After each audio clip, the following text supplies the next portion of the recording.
The topics and opinions expressed in the following show are solely those of the hosts and their guests and not those of W4CY Radio, its employees, or affiliates.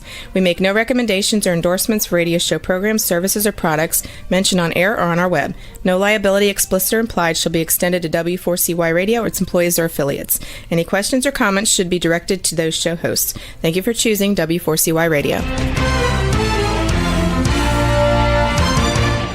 Welcome to the Ask the Expert show on W4CY Radio and Talk4 TV, where we bring you educational information from top local experts in the fields of legal, health, financial, and home improvement. Now sit back and listen to experts in family law, association law, hearing loss, business brokers, home care, along with many other topics. Now here are your hosts, Steve-O and Sophia.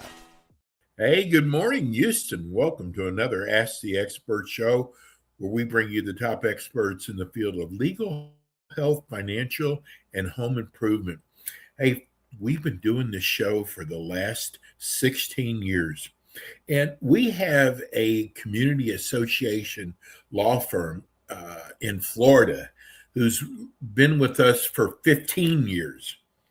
And they have always done so well at the show. And I was getting letters from you going, how come you don't do anything on HOA and condo laws in Houston? We actually just did not have an opening until last year. We had an opening. I said, we are going to find one of the top community association law firms in Houston. And boy, God directed me in the right place. We found Lang and Associates. Let me welcome you to our expert attorney, Shannon Lang. Good morning, Shannon. Morning, Steve. It's great to be back with you. You have no idea how glad I am that we have you because, a lot of people didn't even know what community association law was. And what's so great about this show is there's residents, there's board members, there's management companies that can watch or listen to a show like this and learn so much. The information you provide, Shannon, is so valuable. But since we're getting so many new viewers and listeners, tell people about Lang and Associates. Sure. Thanks, Steve. I appreciate it. We're a small law firm based in Houston. I started the firm about 11 years ago. After leaving a big law firm type of career, I got into community association law kind of by accident. I had a colleague who did it. Some clients followed her and to our firm, and it's just grown organically from there.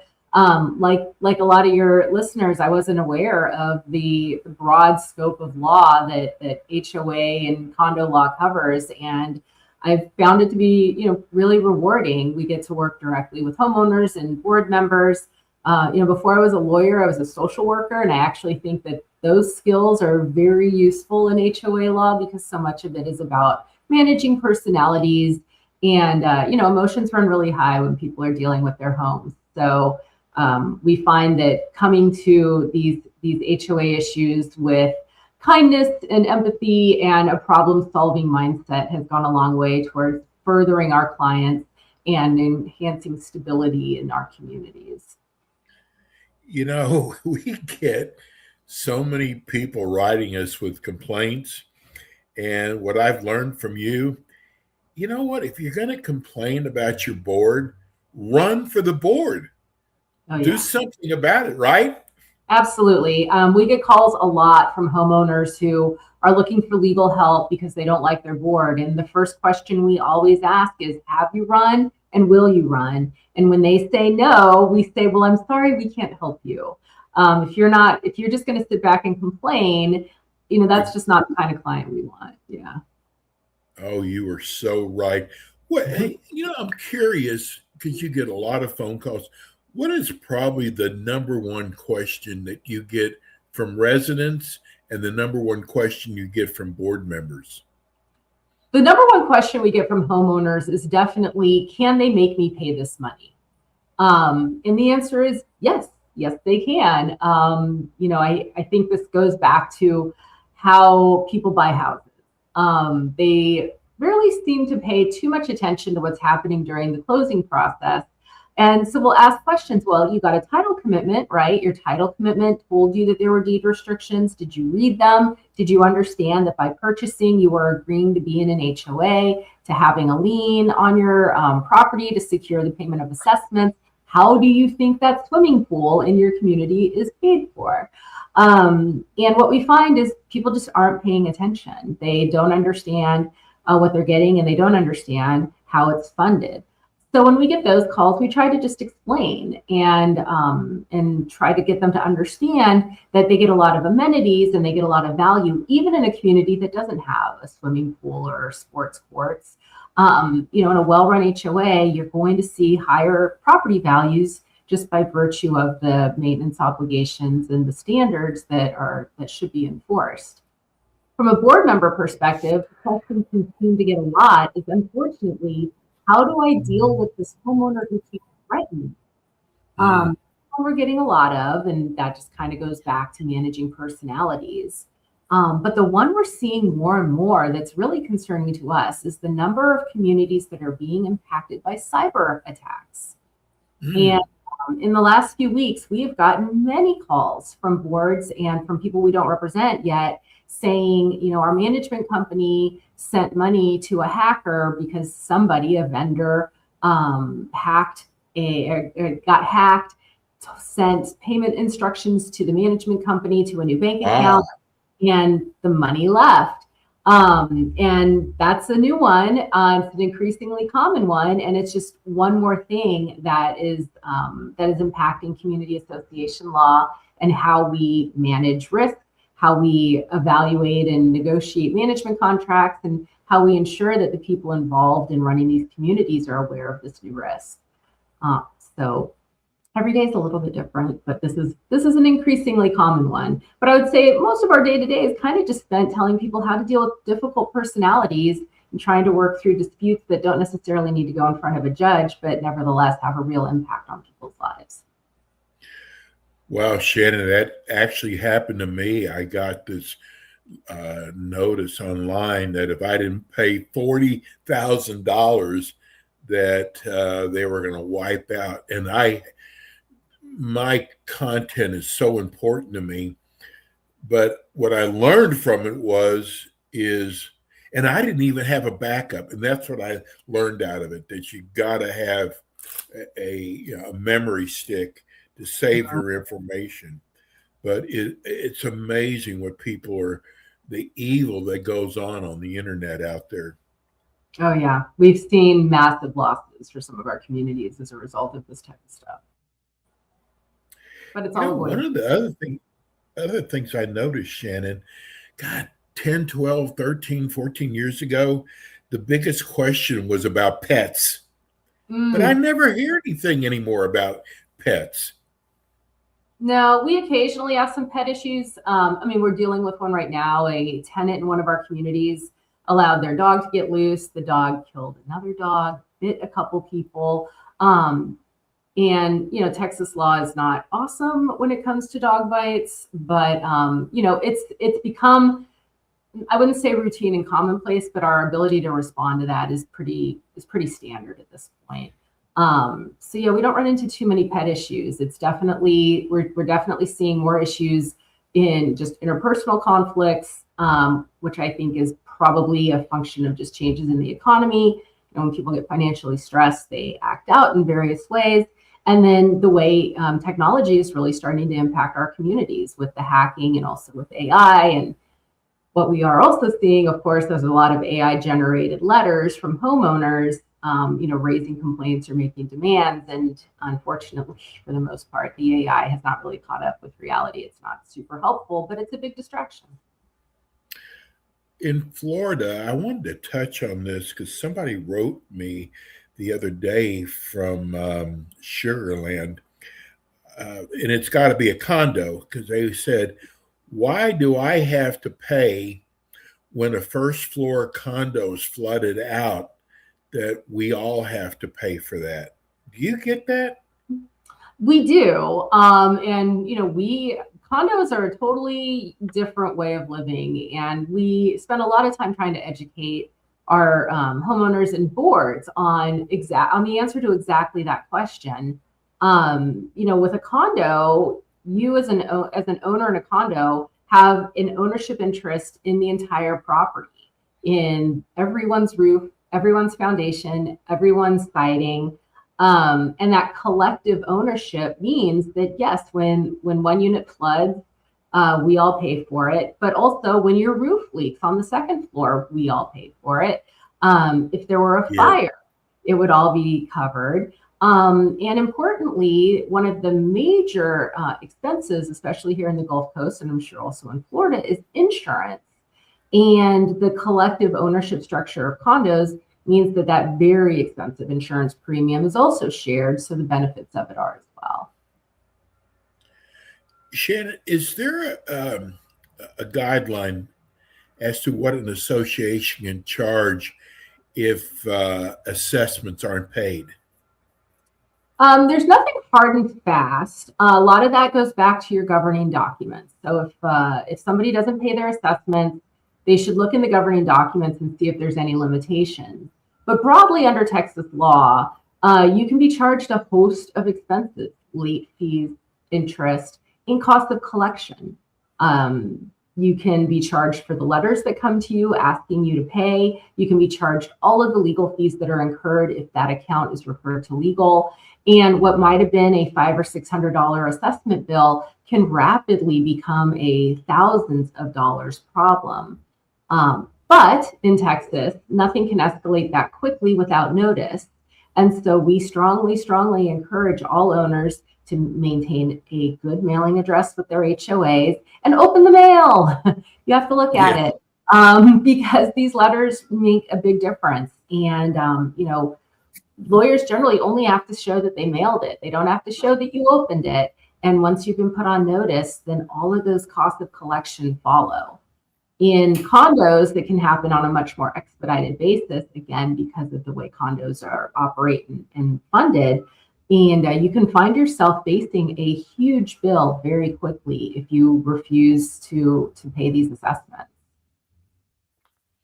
Ooh, here's a great text that just came in from Rosenberg. I really love your show. I am a board member. I am curious as to, we're getting so many people complaining about assessments going up and if it's legal or not. How do I explain to them? Yeah, well, the first place, of course, to look is your governing documents. Most of them are going to place a limit on how much assessments can go up without a vote of the membership. For a subdivision, typically we see in a 10 to 25% a year range. Condos have typically much more flexibility, again, because of the way they're funded and operate. But you start there. And what we strongly recommend to all of our boards is painful as it is, assessments should go up pretty much every year, at least by the rate of inflation, because that's what's really driving a lot of these questions we're getting from homeowners and boards right now, is as everything is getting more expensive, that flows into your assessments. We're seeing here that the cost of labor is going way up, particularly in the construction industry. The cost of materials are going up, and the cost of insurance luckily has stabilized, but is still much higher than it was just a few years ago. And all of those things together just make the cost of running your HOA higher, and the only way to run it is through assessments. So we just try to educate owners. We work hard on messaging and explaining that these costs are important. These costs bear on your property value. And, when you think about it, having your own swimming pool and tennis court is a way more expensive proposition than paying $300 to $500 a year in assessments to have access to those types of things. And to ensure that your neighbors are living up to a certain standard that helps protect your property values as well. I mean, one thing we always say is everyone hates their HOA until the neighbor paints the house purple or the neighbor's kid takes up drums. Suddenly you're really happy to have some cover. And that's what assessments help pay for. Here's a text from Bel Air. I really enjoy your show. Thank you so much for your great knowledge. I am curious, does your firm give second opinions? Oh, sure. Yep. We get that request, not infrequently. It usually comes from a manager that we work closely with. But yeah, we absolutely give second opinions. I would say more often than not, we have a different opinion than the current lawyer. I think largely that's driven by the fact that we are still litigators at my firm. We don't just do HOA work, which I mean, at its very base, is really just about us, collecting some debt, assessment collections, and writing some policies. But when it comes to real disputes, if you're not comfortable and familiar with the litigation process, and you don't stand up and make argument in court very often, then I think it influences the way you advise your boards. Because we have a lot of litigation experience and we're in court all the time and we're making arguments and picking juries, that influences the way we look at things and how we evaluate risk and benefits for our clients. So we're always happy to provide second opinions. We work fast, we work efficiently, and we do our best to keep costs as low as possible when we're asked to do that. Shannon, some of the emails we get are people complaining, board members complaining how long it takes for the attorney to get back with them. Sure. Can we talk about customer service with your company, your firm? Sure. I would love to say that we're able to turn things around immediately. Yes. Like all of my colleagues in this area, unfortunately, we're not. And we've been increasingly busy over the last year or so.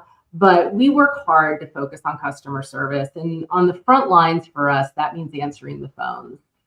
We don't have a phone tree. We don't have a virtual receptionist. When the phone rings here, it's going to get answered by someone who works here and whose goal is going to be to solve your problem. When the phone isn't answered, it's because everyone in the office is on the phone. And we find that alone makes a huge difference.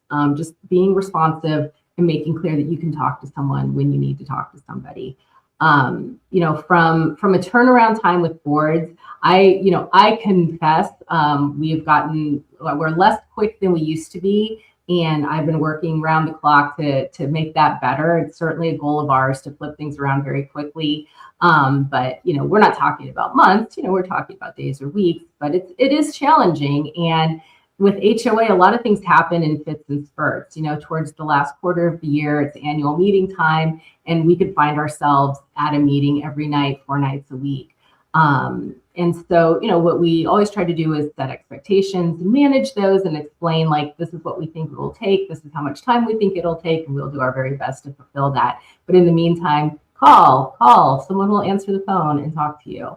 And for our boards, what we find is really good about that is that when homeowners call, they don't have a horrible experience.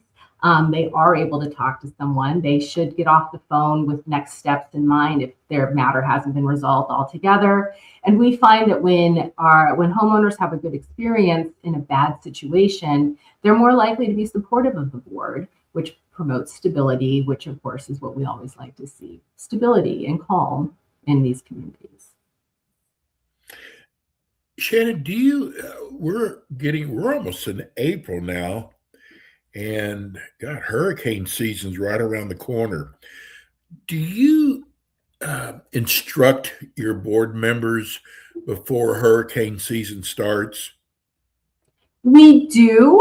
We talk a lot to managers as well. I don't know that it's necessarily driven by the beginning of hurricane season, as it's just more generally a conversation about insurance and risk management. So, as our communities are renewing insurance, we want to make sure that they're working with good independent brokers, that their insurance is really being shopped. Some management companies have a relationship, if not an actual insurance agency within their umbrella, which can be fine, but can also mean you're not getting the best options and the best pricing. And so we strongly encourage all of our boards to make sure that they're using independent brokers who are going out to the market and making sure that you are getting the best options available, especially for condos where the market is very disrupted as a result of storms over the last few years in Texas. It can be challenging to get good insurance. And just accepting what the management company gives you may not give you the right coverage, the most blanket coverage, and certainly the best pricing. So we want that as an initial. And then when it comes to just preparing the community, as big things happen, as they're coming our way, we make sure to talk to managers, make sure they're communicating with boards and homeowners about things they can do to minimize potential losses. Again, particularly with our condos, where our associations and boards are going to be responsible for that roof that blows off or the flooding in one of the units. Here's a question, seems like comes up a lot about Airbnbs. Mm-hmm. Person bought their house, they want to use as Airbnb. Can the HOA actually stop them? Absolutely. We do a lot of Airbnb cases. Yes, they can absolutely stop it. Again, the first place to look is in your governing documents. Particularly with newer communities, we are seeing it written into almost every document that there'll be a minimum lease term of 6 to 12 months, which for all intents and purposes eliminates short-term rentals. Even if it's not in your documents can be amended. And it's the case in Texas that a place you bought with the intention of being a short-term rental, that you can lose that ability to do it if the association, if the members amend their documents to prohibit it. The fact that it was allowed at one point and isn't now is legal because documents and these declarations can be amended. Condos have broader rights to limit Airbnbs, and in a lot of cases, the board can do that on their own without a vote of the membership. So, I would tell most people, if you want to have a short-term rental, I would stay out of a deed-restricted community. They're very unpopular. They're generally pretty disruptive. And even if you're allowed to do it, because the deed restrictions don't prohibit it, or the amendments are, the community is too big to meaningfully amend their documents, what we find is that the disruptions caused by them lead to enforcement actions, fines, and a lot of other expenses that can really work against the profitability of a short-term rental. So if I were getting one, I wouldn't do it in a deed-restricted community. Hey, if you're watching on YouTube, I'm going to put a smile on Shannon's face right now. Have you noticed how quick she is? She has no idea what the questions are, especially when you text them in, and she's right there. Can you imagine if you're a board member and you've got a question? I think I'd rather have Lang and Associates answering my questions. See, I told you I was going to put a smile on her face. Shannon, how do people reach your office? Yeah, you can call us at 832-479-9400. We're here from 9 to 5. As I mentioned, we do answer the phones, and we have a website, shannonlanglaw.com. We used to have a way to contact us through the website, but we got overwhelmed with spam. So now we say, call us. We will answer the phone. We'll happily talk to you. And if I'm in the office and you're just a board member we don't represent, you have a question, you'll get through to me. I'm happy to talk to you. And Shannon's with us every month. She'll be back in with us next month. Shannon, thank you so much. You're the best. Appreciate you. We'll see you next month. For sure. That's Shannon Lang, Lang and Associates. We're going to go to a quick break. We'll be right back. Thanks for tuning in today to the Ask the Expert show on W4CY Radio and Talk4 TV. Tune in next week and every week to hear more from our experts on personal injury, insurance, air condition repairs, estate planning, Medicare, and many other topics in the areas of legal, health, financial, and home improvement. See you next week.